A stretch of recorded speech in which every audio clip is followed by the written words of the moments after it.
Pemikiran ekonomi Islam merupakan buah pikiran para pemikir Muslim dalam menanggapi tantangan ekonomi di zamannya. Tanggapan ini dialami oleh ajaran Al-Quran dan As-Sunnah. Tentu saja, akal sehat dan pengalaman pun ikut berperan. Pemikiran juga dipengaruhi oleh waktu dan tempat di mana pemikiran itu berkembang. Selanjutnya, penjelasan tentang ekonomi Islam.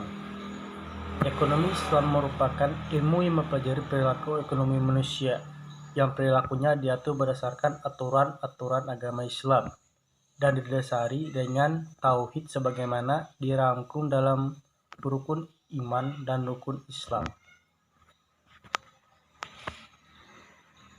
Dan selanjutnya, saya akan menjelaskan tentang munculnya dasar pemikiran ekonomi Islam. Munculnya dasar pemikiran ekonomi Islam itu berasal dari Allah Subhanahu wa taala melalui kitab suci Al-Quran dan hadis Nabi Muhammad SAW. Pandangan Al-Quran terhadap harta dan aktivitas ekonomi sendiri berangkat dari naluri manusia itu sendiri. Muhammad Najatullah Siddiqi pada tahun 1992 menguraikan sejarah pemikiran ekonomi Islam terbagi menjadi 3 fase.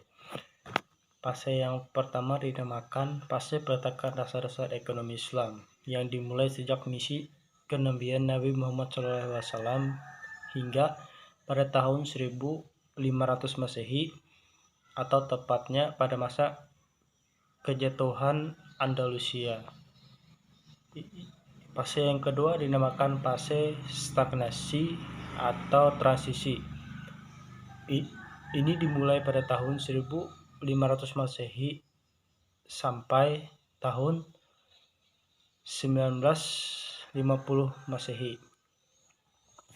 Selanjutnya, fase ketiga dinamakan fase kebangkitan ekonomi Islam, yang dimulai pada tahun 1950 Masehi sampai sekarang. Baik, itulah tadi penjelasan singkat mengenai sejarah pemikiran ekonomi Islam. Kalau ada salah dalam penjelasan saya mohon maaf. Assalamualaikum warahmatullahi wabarakatuh.